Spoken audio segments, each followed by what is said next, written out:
ದಿನ ಹೆಣ್ಣು ಮಕ್ಕಳ ಸ್ವಚ್ಛತೆಯ ಬಗ್ಗೆ ಅರಿವನ್ನು ಮೂಡಿಸಲು, ಜಾಗೃತಿಯನ್ನು ಮೂಡಿಸಲು ನಾವು ಈ ಕಾರ್ಯಕ್ರಮವನ್ನು ಹಮ್ಮಿಕೊಂಡಿದ್ದು.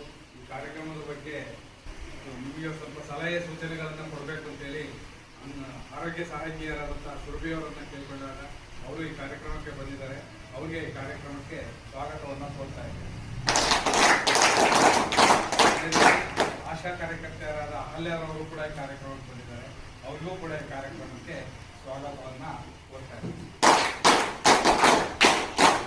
ಈಗ ಸುರಭಿ ಮೇಡಮ್ ಅವರು ನಿಮಗೆ ಸ್ವಲ್ಪ ಆರೋಗ್ಯದ ಬಗ್ಗೆ ಕೆಲವೊಂದು ಸಲಹೆ ಸೂಚನೆಗಳನ್ನು ನೀಡಬೇಕಾಗಿ ಅವರಲ್ಲಿ ಕೇಳ್ಕೊಳ್ತಾರೆ.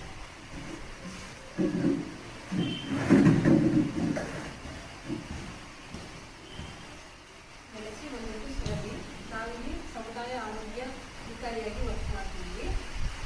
ಫಸ್ಟ್ ಎಲ್ರಿಗೂ ಬೆಳಗಿನ ಶುಭೋದಯ. ಈಗ ಎಲ್ಲರೂ ಆರಾಮಿದ್ದೀರಾ? ನೀವು ಎಲ್ಲ ಚೆನ್ನಾಗಿದ್ದೀರಾ? ಆರೋಗ್ಯವಾಗಿದ್ದೀರಾ? ಹೆಂಗೆ ನಾವು ಆರೋಗ್ಯವಾಗಿರಕ್ಕೆ ಸಾಧ್ಯ ಆಗುತ್ತೆ? ನಾವು ಚೆನ್ನಾಗಿ ಊಟ ಮಾಡ್ತಾ ಇದ್ರೆ, ಚೆನ್ನಾಗಿ ತರಕಾರಿಗಳೆಲ್ಲ ತಿನ್ಬೇಕು, ಚೆನ್ನಾಗಿ ಡೈಲಿ ಬೆಳಗ್ಗೆ ಏನು ಊಟ ಮಾಡಬೇಕು, ಮಧ್ಯಾಹ್ನ ಊಟ ಮಾಡಬೇಕು, ನೆಕ್ಸ್ಟ್ ರಾತ್ರಿ ಊಟ ಮಾಡಬೇಕು, ದಿನಕ್ಕೆ 3 ಹೊತ್ತು ಸಹ ಊಟ ಮಾಡಬೇಕು. ಹಂಗಿದ್ರೆ ಏನಾಗುತ್ತೆ, ನಾವು ಆರೋಗ್ಯವಾಗಿರೋದಕ್ಕೆ ಸಾಧ್ಯ ಆಗುತ್ತೆ.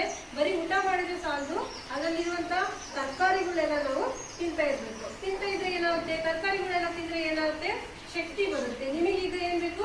ಶಕ್ತಿ ಬೇಕು. ಶಕ್ತಿ ಯಾಕೆ ಬೇಕು ನಮಗೆ? ಶಕ್ತಿ ಇದ್ರೆ ಆರೋಗ್ಯವಾಗಿರ್ತೀವಿ, ಶಕ್ತಿ ಇಲ್ಲಪ್ಪ ಅಂದ್ರೆ ಅನಾರೋಗ್ಯ ಆಗ್ತೀವಿ. ಈಗ ಇವತ್ತಿನ ಕಾರ್ಯಕ್ರಮ ಏನ್ ಅನ್ಕೊಂಡಿದ್ದಾರೆ ಅಂದ್ರೆ ಹೆಣ್ಣು ಮಕ್ಕಳ ಸ್ವಚ್ಛತೆಯ ಜಾಗೃತಿ ಕಾರ್ಯಕ್ರಮ ಅಂತ ಕರೀತಾರೆ. ಜಾಗೃತಿ ಕಾರ್ಯಕ್ರಮ ಅಂದ್ರೆ ಅರಿವು ಮೂಡಿಸುವಂತಹ ಕಾರ್ಯಕ್ರಮ ಅಂತ. ಈಗ ಹೆಣ್ಮಕ್ಳಿಗೆ ನಾವು ಯಾಕೆ ಹೇಳ್ಬೇಕು? ಹೆಣ್ಮಕ್ಳಲ್ಲಿ ಋತುಚಕ್ರದ ಅವಧಿ ಅಂತ ಇರುತ್ತೆ. ಅದು ಯಾವಾಗಿಂದ ಸ್ಟಾರ್ಟ್ ಆಗುತ್ತೆ ಅಂದ್ರೆ 12ನೇ ವಯಸ್ಸಿಂದ ಅದು ಸ್ಟಾರ್ಟ್ ಆಗ್ತಾ ಬರುತ್ತೆ. 12ನೇ ವಯಸ್ಸಿಂದ ಅದು ಸ್ಟಾರ್ಟ್ ಆಗುತ್ತೆ ಋತುಚಕ್ರದ ಅವಧಿ. ಈ ತಿಂಗಳ ಪೀರಿಯಡ್ಸ್ ಆಗ್ತಿರಲ್ಲ, ಅದನ್ನ ಋತುಚಕ್ರದ ಅವಧಿ ಅಂತ ಕಾಣುತ್ತೆ. ಆ ಸಮಯದಲ್ಲಿ ನೀವು ಯಾವ ರೀತಿ ಇರಬೇಕು? ಆ ಸಮಯದಲ್ಲಿ ಎಲ್ಲಾ ಫುಡ್ ತಿನ್ಬೇಕು. ನೆಕ್ಸ್ಟ್ ಆ ಸಮಯದಲ್ಲಿ ಸ್ವಚ್ಛತೆಯನ್ನ ಮೇನ್ ಕಾಪಾಡಬೇಕು. ಸ್ವಚ್ಛತೆಯನ್ನ ಡೈಲಿ ಸ್ನಾನ ಮಾಡಬೇಕು. ನೆಕ್ಸ್ಟ್ ಚೆನ್ನಾಗಿ ಊಟ ಮಾಡಬೇಕು. ಆ ಟೈಮಲ್ಲಿ ಏನಾಗುತ್ತೆ, ನಿಮಗೆ ಸ್ವಲ್ಪ ಆರೋಗ್ಯದಲ್ಲಿ ಏರ್ಪೇರ್ ಆಗ್ತಾ ಇರುತ್ತೆ. ಆ ಸಮಯದಲ್ಲಿ ಅದರ ಋತುಚಕ್ರವಾದ ಪ್ರಾರಂಭದ ಹಂತದಲ್ಲಿ ಏನಾಗುತ್ತೆ, ಆರೋಗ್ಯದ ಸಮಸ್ಯೆ ಆಗುತ್ತೆ. ನೀವು ಅದನ್ನೇ ದೊಡ್ಡ ಇದು ಅನ್ಕೋಬಹುದು. ಅದು ಕಾಮನ್ ಆಗಿ ಎಲ್ರಿಗೂ ಆಗುವಂತಹ ಸಹಜ ಆಗುತ್ತೆ. ಅದು ಆ ಸಮಯದಲ್ಲಿ ತುಂಬಾ ಹೊಟ್ಟೆ ನೋವು ಕೊಡ್ತಾ ಇರುತ್ತೆ. ಅದು ಕಾಮನ್. ಅದಕ್ಕೆಲ್ಲ ನೀವು ಎದುರುಕೊಳ್ಳಕ್ ಹೋಗ್ಬಾರ್ದು. ನೆಕ್ಸ್ಟ್ ಸ್ವಲ್ಪ ತಲೆನೋವು ಬರ್ತಾ ಇರುತ್ತೆ, ಅದಕ್ಕೆಲ್ಲ ಎದುರ್ಕೊಂಬಾರ್ದು. ಆ ಸಮಯದಲ್ಲಿ ಅದೇನಿರುತ್ತೆ, ಎಷ್ಟು ದಿನ ಇರುತ್ತೆ ಅಂದ್ರೆ ಅದು 5 ದಿನ ಇರುತ್ತೆ. ಅದು 5 ದಿನ ಇದ್ದಾಗ ಏನಾಗುತ್ತೆ, ಅವಾಗ ಡೈಲಿ ಸ್ನಾನ ಮಾಡಬೇಕು. ನೆಕ್ಸ್ಟ್ ಶುಚಿಯಾಗಿ ಇರಬೇಕು, ಸ್ವಚ್ಛತೆಯನ್ನು ಕಾಪಾಡ್ಕೊಳ್ಬೇಕು. ನೆಕ್ಸ್ಟ್ ನೀವು ಚೆನ್ನಾಗಿ ಊಟ ಮಾಡಬೇಕು. ಚೆನ್ನಾಗಿ ಊಟ ಮಾಡಿದಾಗ ಏನಾಗುತ್ತೆ, ಶಕ್ತಿ ಬರುತ್ತೆ. ನೆಕ್ಸ್ಟ್ ಆ ಸಮಯದಲ್ಲಿ ರಕ್ತ ವೃದ್ಧಿ ಆಗಬೇಕು. ರಕ್ತ ವೃದ್ಧಿ ಆಗೋದಕ್ಕೆ ಏನೇನು ನೀವು ಊಟ ಮಾಡಬೇಕು? ಡೈಲಿ ಕಡಲೆ ಬೀಜ ಮತ್ತೆ ಶೇಂಗಾ ಬೀಜ, ನೆಕ್ಸ್ಟ್ ಬೆಲ್ಲ ತಿನ್ಬೇಕು. ಡೈಲಿ ಏನ್ ತಿನ್ಬೇಕು ನೀವು? ಶೇಂಗಾ ಬೀಜ ಮತ್ತೆ ಬೆಲ್ಲ ತಿನ್ಬೇಕು ದಿನ ಬೆಳಗ್ಗೆ. ನೆಕ್ಸ್ಟ್ ಮೊಳಕೆ ಕಟ್ಟಿದಂತಹ ಕಾಳುಗಳನ್ನ ತಿನ್ಬೇಕು. ಇದೆಲ್ಲ ತಿಂತ ಇದ್ರೆ ಏನಾಗಿರುತ್ತೆ, ಅವಾಗ ರಕ್ತ ವೃದ್ಧಿ ಆಗ್ತಿರುತ್ತೆ. ನಮ್ಮ ದೇಹದಲ್ಲಿ ಏನಾಗುತ್ತೆ, ರಕ್ತ ವೃದ್ಧಿ ಆಗ್ತಿರುತ್ತೆ. ಅವಾಗ ಯಾವುದೇ ಕಾರಣಕ್ಕೂ ಹೆಣ್ಮಕ್ಳಲ್ಲಿ ರಕ್ತಹೀನತೆಯನ್ನ ಕಂಡು ಬರುವುದಿಲ್ಲ. ಮತ್ತೆ ನೀವು ಆದಷ್ಟು ಸ್ವಚ್ಛತೆಯನ್ನು ಕಾಪಾಡ್ಕೊಬೇಕು. ನೀವು ಪೀರಿಯಡ್ಸ್ ಋತುಚಕ್ರ ಆಗ್ತಿರಲ್ಲ, ಸ್ವಚ್ಛತೆಯನ್ನು ಕಾಪಾಡ್ಕೊಬೇಕು. ನೆಕ್ಸ್ಟ್ ವಾಶ್ರೂಮಿಗೆ ಹೋದಾಗ ಸ್ವಚ್ಛತೆಯನ್ನು ಕಾಪಾಡಬೇಕು. ನೆಕ್ಸ್ಟ್ ಊಟ ಮಾಡೋಕ್ಕಿಂತ ಮುಂಚೆ ಏನ್ ಮಾಡ್ಬೇಕು, ಕೈಗಳನ್ನ ಹ್ಯಾಂಡ್ ವಾಶ್ ಮಾಡ್ಕೊಂಡು ಊಟ ಮಾಡ್ಬೇಕು. ಹಂಗೆ ಊಟ ಮಾಡಿದ್ರೆ ಏನಾಗುತ್ತೆ, ಕೈಗಳಲ್ಲಿ ಏನಿರುತ್ತೆ, ಸೂಕ್ಷ್ಮಾಣು ಜೀವಿಗಳಿರುತ್ತೆ. ಅದೇನಾದ್ರೂ ನಮ್ಮ ದೇಹದ ಒಳಗೆ ಹೋದ್ರೆ ಏನಾಗುತ್ತೆ, ಅಲ್ಲಿ ಸೋಂಕು ಉಂಟಾಗುತ್ತೆ. ನಮ್ಮ ದೇಹದಲ್ಲಿ ಏನಾಗುತ್ತೆ, ಸೋಂಕು ಉಂಟಾಗುತ್ತೆ. ಹಂಗಾಗಿ ನಾವು ಊಟ ಮಾಡೋಕ್ಕಿಂತ ಮುಂಚೆ ಏನ್ ಮಾಡ್ಬೇಕು, ಕೈ ತೊಳೆದ್ಬಿಟ್ಟು ಊಟ ಮಾಡ್ಬೇಕು. ಮತ್ತೆ ಕೈಗಳಲ್ಲಿರುವಂತಹ ಉಗುರುಗಳನ್ನ ಏನ್ ಮಾಡ್ಬೇಕು, ಕತ್ತರಿಸ್ಬೇಕು. ಕತ್ತರಿಸ್ಲಿಲ್ಲ ಅಂದ್ರೆ ಏನಾಗುತ್ತೆ, ಅಲ್ಲಿರುವಂತಹ ಊರಿನ ಜಾಗದಲ್ಲಿ ಏನಾಗುತ್ತೆ, ಗಲೀಜೆಲ್ಲ ತುಂಬ್ಕೊಂಡಾಗ ಏನಾಗುತ್ತೆ, ನೀವು ಊಟ ಮಾಡ್ಬೇಕಾದ್ರೆ ಆ ಗಲೀಜೆಲ್ಲ ಏನಾಗುತ್ತೆ, ಒಳಗಡೆ ಹೋಗುತ್ತೆ. ಅವಾಗ ಹೊಟ್ಟೆ ಒಳಗಡೆ ಏನು ಉಂಟಾಗುತ್ತೆ, ಸೋಂಕು ಉಂಟಾಗುತ್ತೆ. ಅವಾಗ ಟೈಫಾಯ್ಡ್ ಅವೆಲ್ಲ ಜ್ವರ ಬರೋದಕ್ಕೆ ಕಾರಣ ಆಗಿರುತ್ತೆ. ನೆಕ್ಸ್ಟ್ ಇದನ್ನ ಋತು ಸಮಯದಲ್ಲಿ ಆದಷ್ಟು ಸ್ವಚ್ಛತೆಯನ್ನು ಕಾಪಾಡ್ಕೋಬೇಕು. ನಿಮಗೇನೇ ಅವಾಗ ಏನೇ ತೊಂದರೆ ಇದ್ರು ನಿಮ್ಮ ಮನೆಯಲ್ಲಿ ಹೇಳ್ಕೊಬೇಕು, ನಿಮ್ಮ ಅಮ್ಮರಿಗೆ ಹೇಳ್ಕೊಬೇಕು. ನೆಕ್ಸ್ಟ್ ಶಾಲೆಯಲ್ಲಿ ಆ ಥರ ಏನಾನ ಆದಾಗ ಶಾಲೆಯಲ್ಲಿ ಶಿಕ್ಷಕಿಯರು ಇರ್ತಾರೆ, ಅವ್ರ ಹತ್ರ ಹೇಳ್ಕೊಬೇಕು, ನನಗೆ ಈ ಥರ ಆಗ್ತಾ ಇದೆ, ನನಗೆ ತುಂಬ ಹೊಟ್ಟೆ ನೋವ್ತಾ ಇದೆ. ಸುಮ್ಮನೆ ನೀವು ನೋವು ಪಡ್ಕೊಂಡ್ರೆ ಸುಮ್ಮನೆ ಕುತ್ಕೊಬಾರ್ದು, ಅವ್ರಿಗೆ ಹೇಳ್ಬೇಕು. ಅವ್ರಿಗೆ ಏನಾದರೂ ಒಂದು ಸಲಹೆ ಹೇಳ್ತಾರೆ ಅವಾಗ.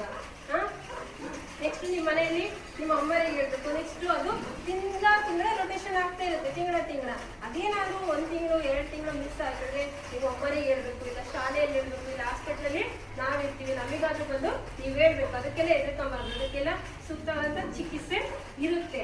ನೀವು ಹೇಳ್ಬೇಕು, ಏನಾಗ್ತಿರುತ್ತೆ ಅದನ್ನ ಹೇಳ್ಕೊಬೇಕು, ನಿಮ್ಮ ಮನೆಗೆ ಹೇಳ್ಕೊಬೇಕು. ನೀವು ಅಮ್ಮಗೆ ಹೇಳಕ್ಕಾಗಿಲ್ಲ ಅಂದ್ರೆ ಶಾಲೆಯಲ್ಲಿ ಶಿಕ್ಷಕಿಯರಿರ್ತಾರೆ, ಅವ್ರಿಗೆ ಹೇಳ್ಬೇಕು. ನೆಕ್ಸ್ಟ್ ನಾವಿಲ್ಲಿ ಬರ್ತಾ ಇರ್ತೀವಿ ತಿಂಗಳ ನಮಗಾದ್ರೂ ಹೇಳ್ಬೇಕು. ನೀವು ಮೇನ್ ಏನ್ ಕೆಲಸ ಮಾಡ್ಬೇಕಂದ್ರೆ ಡೈಲಿ ಶೇಂಗಾ ಬೀಜ ಮತ್ತೆ ಬೆಲ್ಲ ದಿನ ಬೆಳಗ್ಗೆ ತಿನ್ಬೇಕು. ಅದು ತಿನ್ನೋದ್ರಿಂದ ಏನಾಗುತ್ತೆ, ರಕ್ತ ವೃದ್ಧಿ ಆಗುತ್ತೆ. ಅದು ತಿನ್ನೋದ್ರಿಂದ ನಿಮಗೆ ಈಗ ರಕ್ತ ಜಾಸ್ತಿ ಬೇಕು, ರಕ್ತ ವೃದ್ಧಿ ಆಗುತ್ತೆ. ಅದನ್ನ ನೀವು ಡೈಲಿ ತಿನ್ಬೇಕು. ನಿಮಗೆ ಸ್ವಚ್ಛತೆಯ ಬಗ್ಗೆ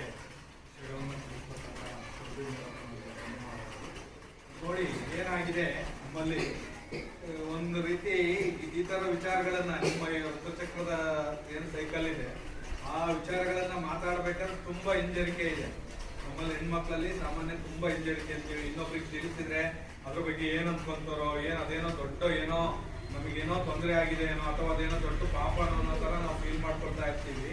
ಬಟ್ ಇವತ್ತು ಆ ರೀತಿ ಎಲ್ಲ ಏನೂ ಇಲ್ಲ.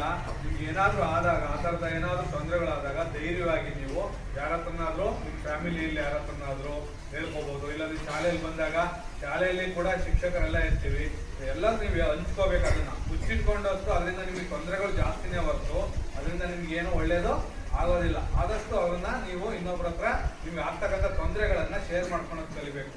ಆಗ ನೀವು ಆರೋಗ್ಯವಾಗಿರ್ಲಿಕ್ಕೆ ಅದು ನಿಮಗೆ ತುಂಬಾ ಸಹಕಾರಿಯಾಗುತ್ತೆ. ಏನು ಈಗ ಅವರು ನಿಮಗೆ ಸುರಭಿ ಮೇಡಮ್ ಅವರು ತಿಳಿಸ್ಕೊಟ್ಟಿದ್ದಾರೆ, ಆ ರೀತಿ ನೀವು ಸ್ವಚ್ಛತೆಯನ್ನ ನೀವು ಪಾಲಿಸ್ಕೊಳೋದನ್ನ ಕಲಿಬೇಕು. ಯಾಕೆ ನಿಮ್ಮನ್ನೇ ಹೆಣ್ಮಕ್ಳು ಕೂತ್ಕೊಂಡಿದೀವಿ, ಗಂಡ್ಮಕ್ಳನ್ನೆಲ್ಲ ಯಾಕೆ ಕೂತಿಲ್ಲ ಅಂದ್ರೆ ಇದು ನಿಮಗೆ ಸಂಬಂಧಪಟ್ಟಂತಹ ವಿಚಾರ. ಹಾಗಾಗಿ ನಿಮಗೆ ಅಷ್ಟೇ ವಿಚಾರವನ್ನ ತಿಳಿಸ್ತಾ ಇರತಕ್ಕಂಥದ್ದು. ಇದ್ರ ಬಗ್ಗೆ ಸ್ವಲ್ಪ ನೀವು ಯಾವಾಗ್ಲೂ ಎಚ್ಚರಿಕೆಯಿಂದ ಇರ್ಬೇಕು. ಎಚ್ಚರಿಕೆಯಿಂದ ಇರೋದು ಅಂದ್ರೆ ಇದನ್ನ ಮುಚ್ಚಿಟ್ಕೊಳಕ್ ಹೋಗ್ಬಾರ್ದು. ಏನೇ ನಿಮ್ಗೆ ತೊಂದರೆಗಳಾದ್ರೂ ಮುಚ್ಚಿಟ್ಕೊಳಕ್ ಹೋಗ್ಬಾರ್ದು. ಹೇಳಿದ್ರೆ ಯಾರೇನ್ ಅನ್ಕೊಂತಾರೋ, ಯಾರೇನಾದ್ರ ಬಗ್ಗೆ ತಪ್ಪ ತಿಳ್ಕೊಂತಾರೋ ಅನ್ನೋ ಭಾವನೆಯನ್ನು ಇಟ್ಕೋಬೇಡಿ. ಏನಾದ್ರೂ ನಿಮ್ಗೆ ಆ ಥರದ್ದು ಏನಾದ್ರೂ ತೊಂದರೆಗಳು ಬಂದಾಗ ದಯವಿಟ್ಟು ನೀವು ಯಾರು ನಿಮ್ಗೆ ಹತ್ರದಲ್ಲಿ ಇರ್ತಾರೆ, ನಿಮ್ಗೆ ಯಾರ ಹತ್ರ ಹೇಳ್ಕೋಬೇಕು ಅನ್ಸುತ್ತೆ ಅವ್ರ ಹತ್ರ ನೀವು ಅದನ್ನ ಆ ವಿಚಾರವನ್ನ ಹಂಚ್ಕೋಬೇಕು. ಆಗ ನಿಮಗೆ ಅದಕ್ಕೆ ಏನ್ ಸೊಲ್ಯೂಷನ್ನು ಅನ್ನೋದು ನಿಮಗೆ ಸಿಗ್ತಾ ಹೋಗುತ್ತೆ. ಈ ರೀತಿ ನೀವು ನಿಮ್ಮ ಆರೋಗ್ಯವನ್ನ ಕಾಪಾಡ್ಕೋಬೇಕು. ಇದು ನಿಮ್ಮ ಜೀವನಕ್ಕೆ ತುಂಬಾ ಸಹಕಾರಿಯಾದಂಥದ್ದು. ಹಾಗಾಗಿ ಹೆಣ್ಮಕ್ಳು ತುಂಬಾ ಇದ್ರ ಬಗ್ಗೆ ತಿಳ್ಕೊಂಡಿರ್ಬೇಕು, ಮತ್ತೆ ಇದ್ರ ಬಗ್ಗೆ ತುಂಬಾ ಎಚ್ಚರಿಕೆಯಿಂದನೂ ಕೂಡ ಇರಬೇಕು. ಆಗ ನಿಮಗೆ ಒಳ್ಳೇದಾಗುತ್ತೆ ಅಂತಕ್ಕಂಥದ್ದು, ನಿಮ್ಮ ಆರೋಗ್ಯಕ್ಕೆ ಒಳ್ಳೇದಾಗ್ತಕ್ಕಂಥ ಹೇಳ್ತಾ ಈ ಕಾರ್ಯಕ್ರಮಕ್ಕೆ ಇಲ್ಲಿಗೆ ವಿದಾಯ ಹೇಳ್ತಾ ಇದ್ದೀನಿ.